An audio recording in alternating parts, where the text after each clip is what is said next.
Hey everyone, it's me Sloth, and in today's video I'm going to be finally making a beginner's guide to Vesteria. This will be a two-part video, with this video covering levels 1 to 30, which is 1 to subclass, and then a part 2 covering levels 30 to the max level, which is level 50. I will leave timestamps in the description for each of the levels and some of the quests, and I also have an FAQ section at the end for some things I may have missed while going through the video but people still don't know how to do. If you enjoy Vesteria content and want to see more of it, consider subscribing to the channel because I will be doing a face reveal at 10,000 subscribers, so let's see how fast or slow we can even reach that number. Without further ado though, let's begin this video. So when starting Vesteria for the first time, I do recommend you do the tutorial just because it's a free level.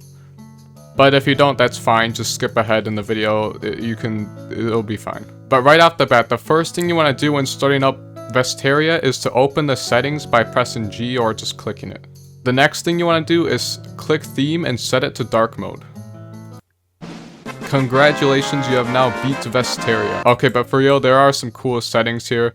Item UI outlines doesn't really matter that much, but if you're on a lower end device, I do recommend you turn on hide others damage and hide XP effects, just because those generate more lag. And yeah, you can also adjust your keybinds here, which doesn't really matter right now since we don't have any abilities, but when you do, they're right there. You can return to the main menu through here, and this is the server overview if you want to server hop to where a friend is or something. The controls in this game are pretty basic though. You have shift to sprint, mouse and 1 to attack.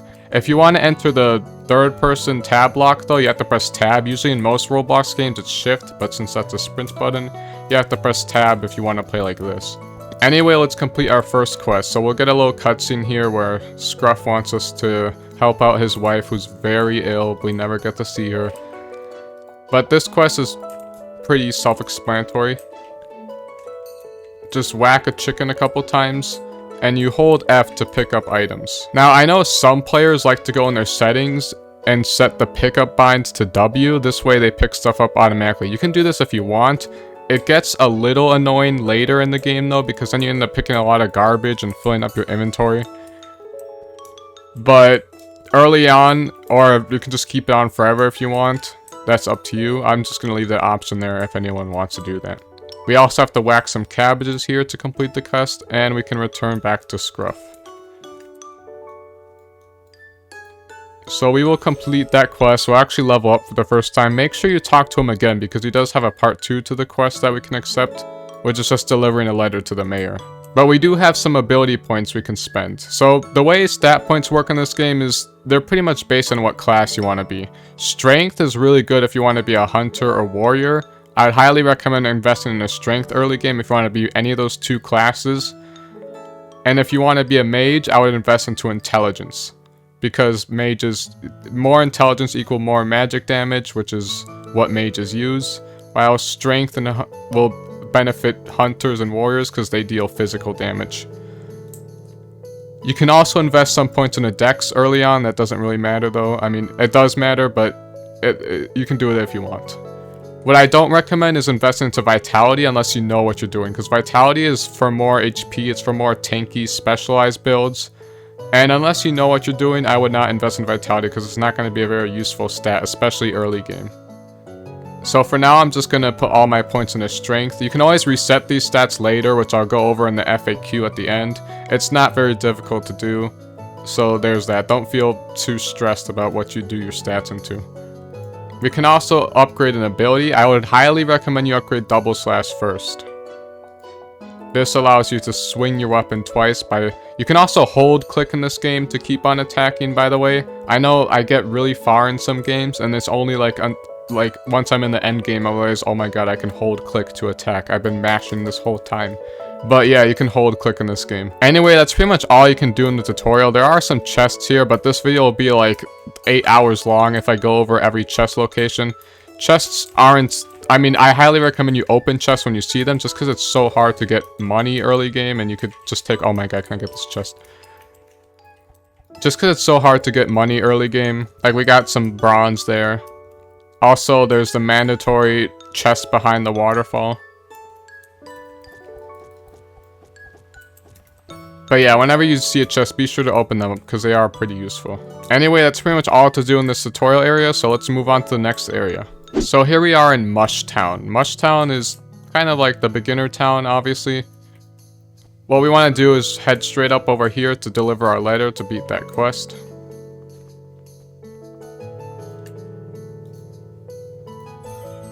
And he also has another quest for us, Mushtown Helper 1. This one we just defeat some baby shrooms, which is over there in the Mushroom Forest. But we're not going to go there just yet. I'm going to beat some of the quests here, just because some players might want to know how to do them. Like this Abigal quest is really easy, and I highly recommend you just do it for the sake of it.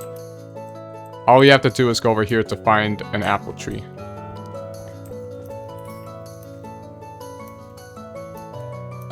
So normally the apple tree spawns right here, but it looks like someone already kind of cut it down, so it's not here. If this happens to you, just use this, press Z to open the server browser.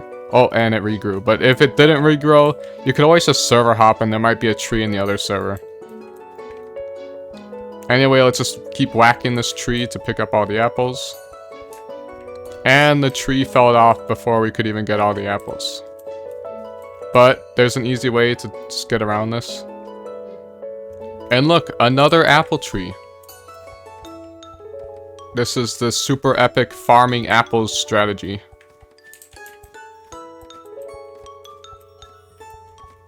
Now that that quest is done, we can return back to Abigal. Looks like there's a baby shroom here. Might as well just kill it. Free XP. So now we can return back to Abigal. And that's some free XP. We'll level up again.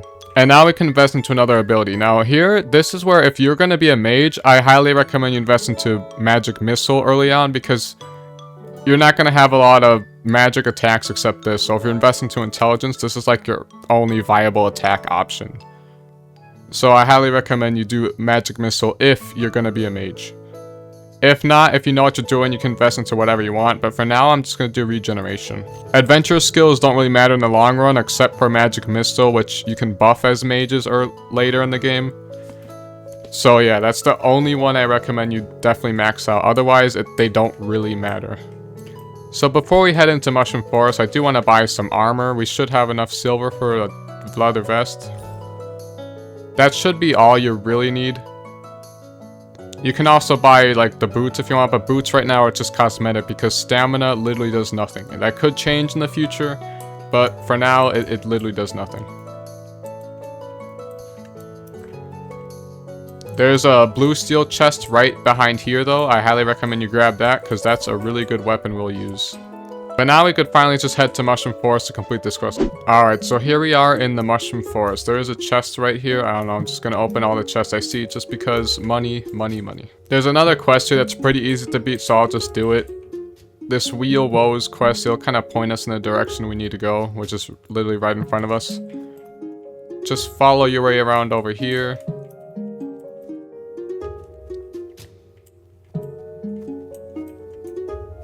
And you should end up in this little central area here. We can fight some shrooms here. We need some XP after all, and we need to beat that quest. But without getting too sidetracked, I will go over the quest. We need to make our way up here, and there's a really easy way to do this. If you just press tab lock and kind of run and jump backwards, you should be able to do it first try. If not, I won't judge you. But unfortunately, that was the last source of this dude's happiness, and he's gonna get Thanos snapped. It's pretty sad. It's honestly one of the saddest parts of this game's story. Anyway, let's complete our quest. Now at this stage, I highly recommend we just run around and level up until we're level 7, because those Mushtown Helper quests, you need to be level 7 to complete all of them. So we're just gonna run around until we're level 7. In the meantime though, there is a secret hat you can get called the Mushroom Cap, which is pretty advanced technique. Basically what you have to do is, it's more bouncing on mushrooms. So I highly recommend you go into the camera lock mode, whatever you have that binded to. I binded it to left control because I like using tab for inventory, but that's just me. Anyway, for this you either do it like first try or it takes 80 attempts. I don't know. What I highly recommend is you use sprint and jump right in the middle of the mushroom. Then use sprint for some extra like air momentum. And you should make your way up here. Then we can enter and we'll get our first golden chest. You'll actually get a badge for collecting this. And we'll have the mushroom cap. Right now it's level 5 requirement, so we can't equip it just yet. But if anyone's wondering how to get that hat, there you go. So let's just kill some mushrooms until we're level 7. That's what I'm going to do. doing.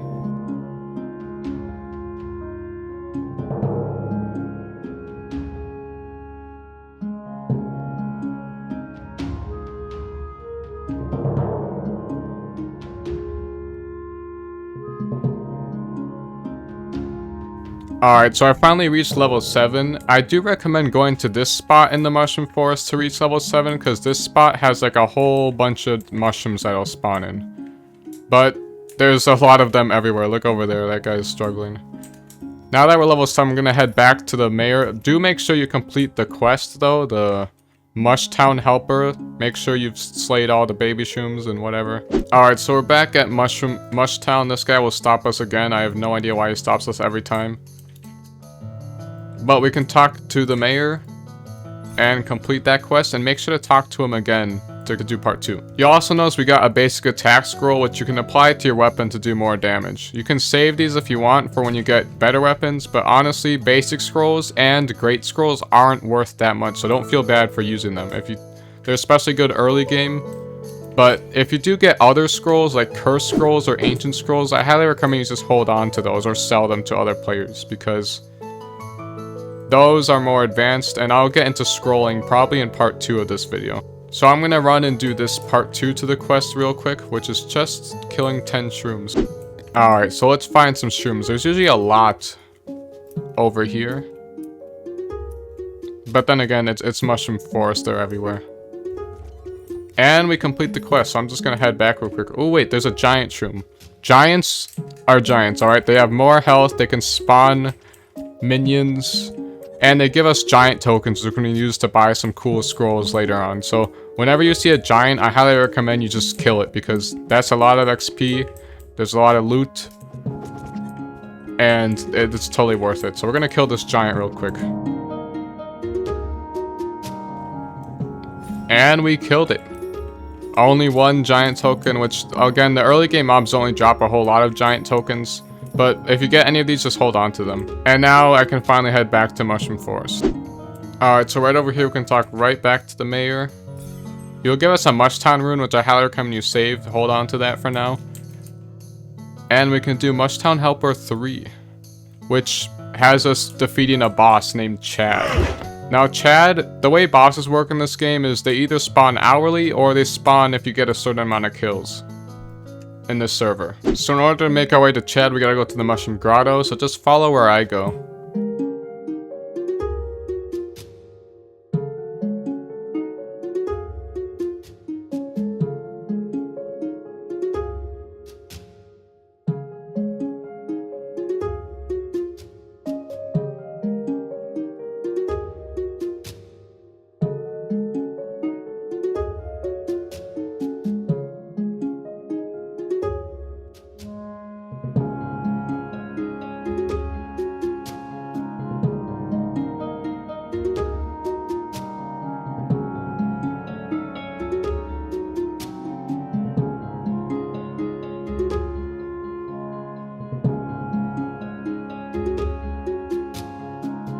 So this is the Mushroom Grotto. Basically the way Chad works is he spawns every 15 minutes. So at say 10:15 he'll spawn, then 10:30, then 10:45, and then at the hour mark at 11. So right now I'm recording this, he'll spawn in 3 minutes. It could be different for you depending on what time you're playing the game. So while waiting for Chad to spawn, I highly recommend you just kill some enemies around here just to level up before the boss fight.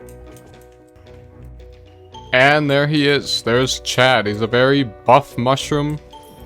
And he has a couple attacks. If he does that attack, you kind of want to run away, or else you end up like that guy. But all you have to do is hit him once to complete the quest. Usually there's always like some high level player that's here for no reason that just carries the boss fight.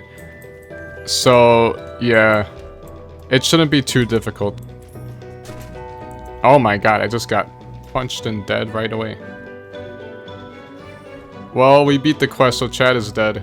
Can also pick up some loot here. We probably didn't get much because Vesteria loot is very damage based, so people who do the more damage will get the more loot. So at this point, if you've been saving that Mushtown rune, I would just use it to teleport back to Mushtown so you can complete the quest. Now that quest is complete and we're level 9. So basically one more level until we can join a faction, which is at level 10. I'm going to put more points into strength, and upgrade Magic Missile because it's my only option. So at this point, I would make our way over to the Great Crossroads, which is a little bit of a journey, but we're just gonna walk over there to get to the next area because Mushroom Forest is going to be a little stale for XP now. We're level 9, there's not much you can do. I do want to quickly point out though that there is a boss named Rootbeard that spawns in Mushroom Forest. And basically how he works is he'll spawn once 1,000 mobs are killed in Mushroom Forest. And then basically he'll talk and chat a little bit. You'll see some warning signs before he spawns, and then it'll say like Protector of the Forest has spawned or something. So if you really want to fight that guy, usually he dies in mere seconds because, again, there's always some high-level player that just kills him for no reason. But if you did want to fight him, he would be over here.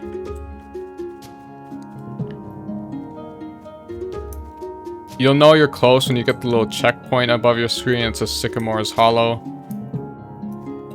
And this is where that boss would spawn.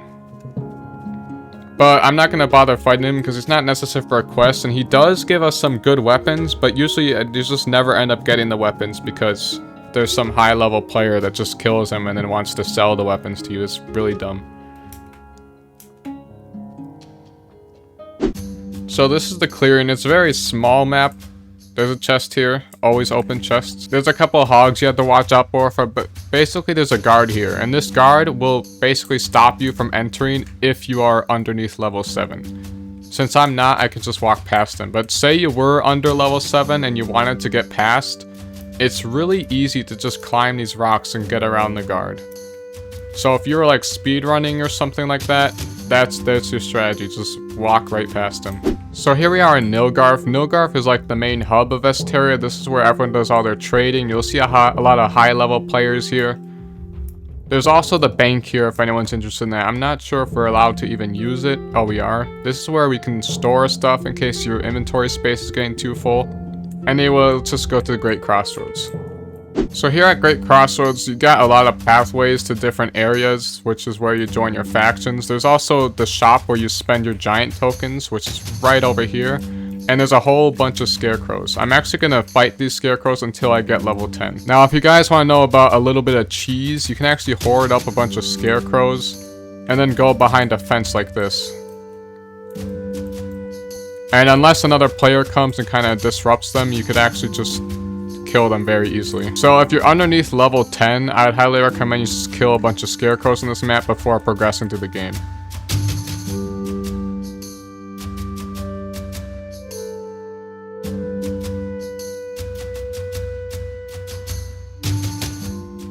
And we're finally level 10, which means we can actually choose a faction. Again, I'm just going to put my points on the strength. We actually won't get another adventure ability once we reach level 10, which is a little bit unfortunate, but yeah. So you can choose between 3 different factions in this game. Hunters are like a quick class. They're very mobile.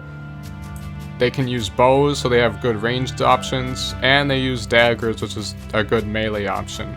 In my opinion, hunters are the best class for beginners, but maybe I'm just really biased. Warriors are your brawler class. They have the most HP, and they're all melee. They know not very much ranged options at all. There are some subclasses for warriors that have ranged options, but for the most part, you're going to be doing all melee damage. And mages are also a pretty good beginner class in my opinion, because they're just spellcasters. They can keep their range. They don't have much melee options at all though, so early game kind of sucks when you don't have a lot of spells. But once you progress through the game, they become higher level, mages become really powerful. So pick the one that best suits your playstyle, because there isn't really a quote-unquote best subclass. So I will show you guys how to choose all 3 factions, so skip to the certain timestamp in the video if you want to know how to join your faction. Otherwise, if you already have a faction, just skip to this part of the video. And yeah, let's just show all the faction locations.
Alright, so now that you're level 10 and have a faction, now it's time to grind from level 10 to 30. Once you join a faction, your trainer will give you a free weapon that you can use, so just equip that. You can also go to the respective shop or from wherever your faction is to buy more armor, although I would prioritize on buying the headgear first. If you chose hunters, you can also buy a bow and arrow that you can equip with your offhand.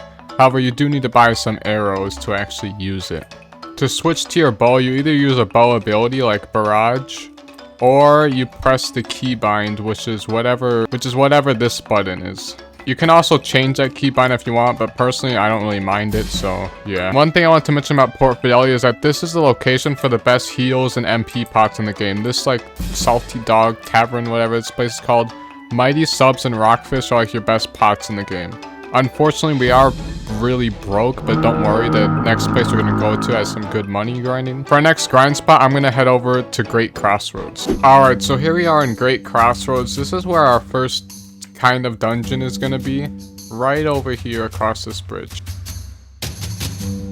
Now this is Mushpoc, basically like a party quest that you can do with friends or randoms, and it's a really good source of XP and money, and also some really good weapons that we can obtain. So basically what I'm going to do is keep grinding this until we can at least get a mushroom dagger or whatever mushroom weapon you would have for your faction, because we need better weapons. And also this is a good source of money, so we'll get that as well.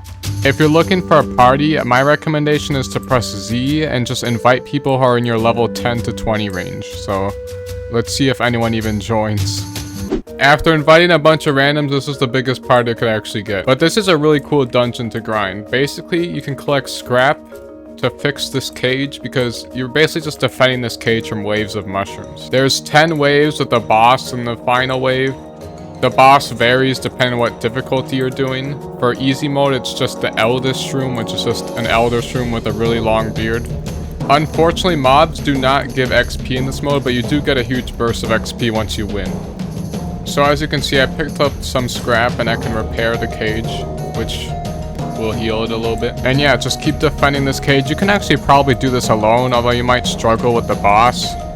I wouldn't do it alone if you're just level 10. Alright, looks like we finally reached wave 10.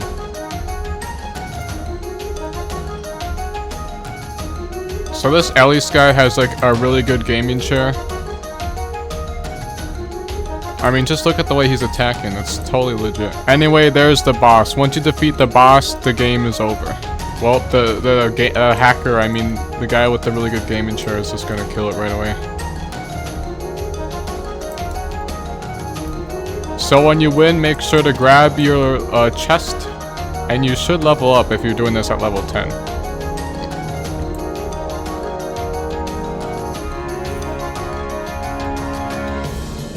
Alright, so we're back. If anyone's curious what I did, basically I just farmed like 15 golden mushrooms, then sold them for 30 silver each, which is extremely lowballing, by the way. They're worth like 50 silver each, but I just wanted some quick silver.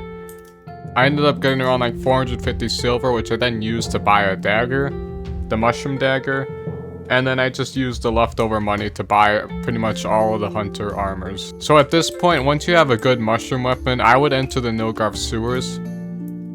They're obviously located in Nilgarf. Right around where this area is, you just want to jump to where this guy in the yellow suit is. And there's a fishing spot right here with a bridge and a little tunnel to go into. So if you're ever low on money, I would just grind Mushpoc and then sell the golden mushrooms for either 30 to 50 silver each, or more if you can somehow find a buyer.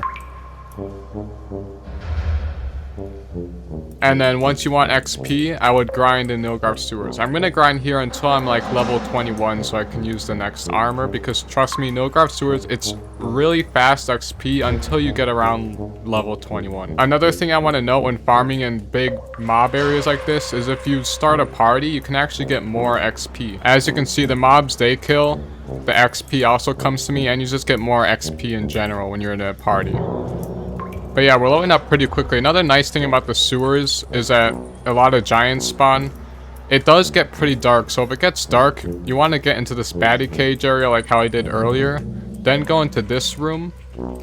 and it's really dark in here. You just want to jump down, and there's a lantern. You can pick it up by pressing C. But yeah, it should be pretty fast to just level up to 20 or 21 here real quick. Then I'm going to move on to the Spider Queen dungeon. Alright, so after grinding here for a bit, I am now level 21, which means I can use the better hunter armor stuff. And now what we're going to do is head to Tree of Life. If you don't know how to head to Tree of Life, skip to the part in the video where I went over how to join mages, because it's pretty easy. But there's essentially just a path and great crossroads that leads to Tree of Life. Now over in Tree of Life, we just need to head to some spider cave thing. I think if we just teleport here a couple times, we'll find it. Yep, there it is. There's also a quest here that we can't actually complete because you have to slay the Spider Queen, and the Spider Queen doesn't actually spawn in easy mode, which is the difficulty we're going to be doing. But I'm going to see if I can get a party going. You can do it solo, but again, it's pretty much impossible.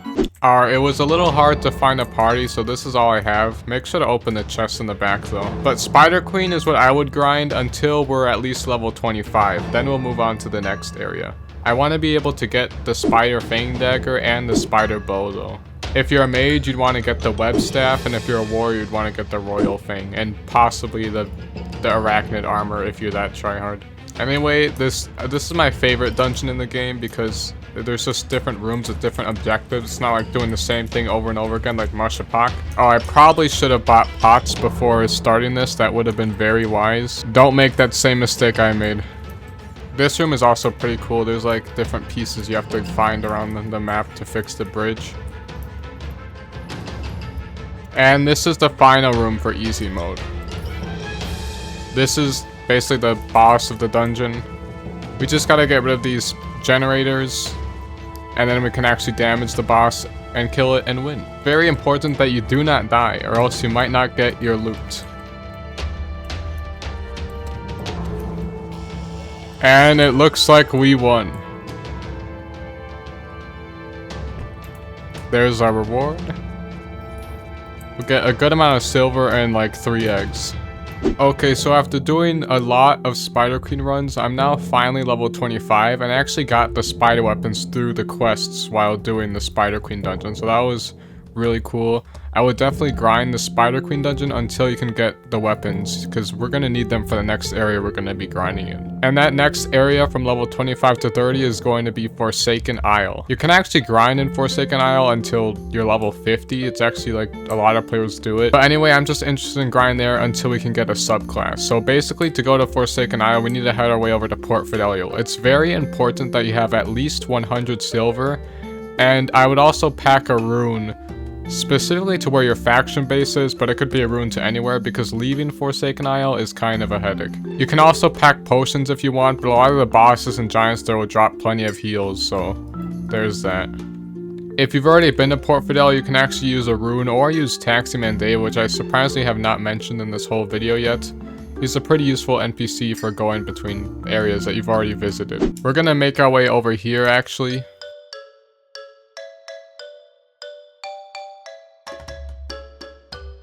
And we're going to be looking for this NPC right here. Now, he's going to set us back 100 silver, but essentially we're just waiting for a boat to arrive. Right now it's 12 minutes, so I'm going to be waiting here a while. A few moments later. Oh my god, it's finally here, the boat. So once the boat arrives, you actually have to wait another 5 minutes. And then once the boat leaves, you have to wait another 5 minutes. Alright, so after waiting a little bit, you should be teleported to the Wayfarer. It's a separate map.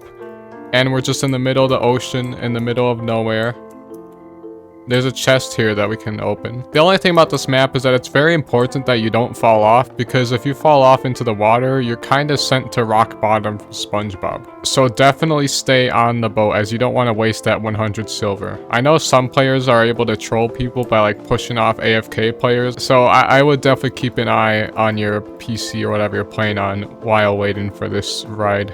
Alright, so we finally made it to Forsaken Isle. Forsaken Isle is a very good grinding spot for level 25 to even like 40 or max level. But we're just going to be here from level 25 to 30. Then you can actually just come back once you have a subclass. The way this map works is there's a little meter at the top right of the screen. And the more mobs we kill, the more that meter will fill up. And once it's all the way filled up, the boss will spawn. The boss is actually spawns right here. It's a big ticky guy. And essentially every time the server kills 350 mobs, 1 totem will spawn. There's 4 in total. So yeah, the boss gives really good XP and so do the mobs in this area. So we're just going to be here until we're level 30 pretty much. Also, don't forget to join an XP party if you can, because like I said earlier when we were grinding sewers, it's just more XP. It's way better. And it looks like the boss finally spawned. So this boss is very cool because you can actually kind of time how you dodge. The totems will light up and each totem does a different attack. Like when the green one lights up, you kind of want to back away. A lot of people died from that. When the blue one lights up, it'll rain, so you kind of don't want to stand still. The red one, you just want to like hug the middle. That's usually what I do because the lightning can't really get you. Oh crap. Oh, well, I died. And then the purple one just has a big laser beam that just kills you if it feels like it. So definitely try to hit it as many times as you can to maximize the amount of XP you get. Oh my god, I died again. And there we go. We will level up once. Actually, we leveled up like 3 times. So yeah, this boss is very good. We can pick up our loot, and once the boss is defeated and you picked up most of your loot, which by the way, there's a really good amount of silver that drops from this boss, so I highly recommend you actually pick up your loot. But yeah, we can use the better equipment, and usually what most people do after the boss is dead is you press Z to open the server browser, and just server hop to a new server. So as you can see, after we server hopped, we've actually gotten a little bit lucky and ended up in a server with a boss that's almost about to spawn.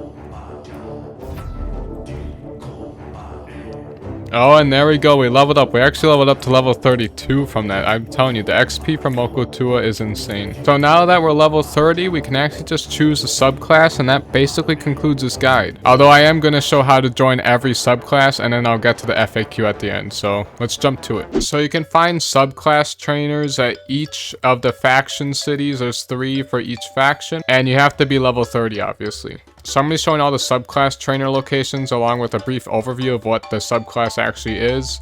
But if you want a more in-depth guide, I have more videos on my channel on like every subclass. Although some of them are a little outdated, so I'll be sure to update those later. Without further ado though, let's show these locations.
In order to reset your stats and skills in Vesteria, there are multiple ways of doing it, but there are two really easy ways of doing it.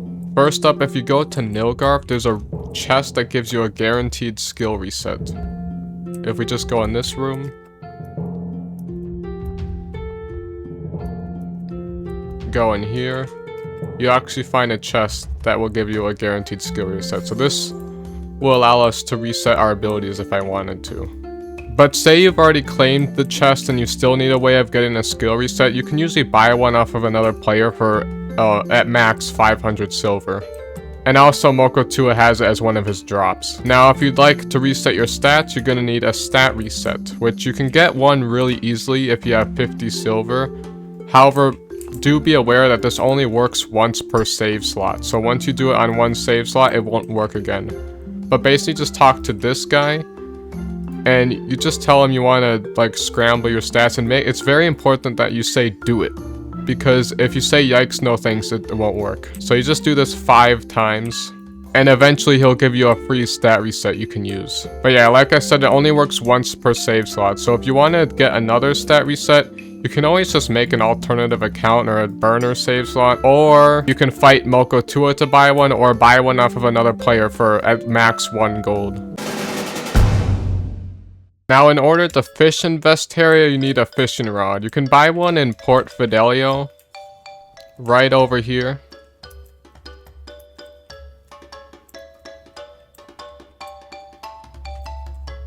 And this will give you the old fishing rod.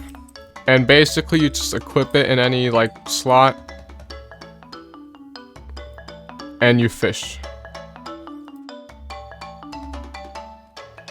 You can get better fishing rods through a Questline and Scallop Shores, which I have made a whole video on that hasn't aged that badly, so you can watch that video if you want to know how to do the whole fishing Questline and get the better fishing rods.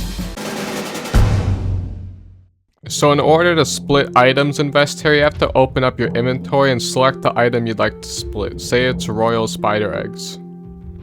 You right click it, and then you can drag this little like bar here to select how much you want to actually split. So if I select 10, it'll split it into 10. This is useful if you're like trading with someone and you don't want to trade all of the spider eggs and just 10. Then there you go. You just right click, drag this little bar, and that's pretty much it. There are a lot of emotes in Vesteria. To do an emote, you just press /E with whatever emote you want to do. But there are some like preset emotes if you press N, M, or comma.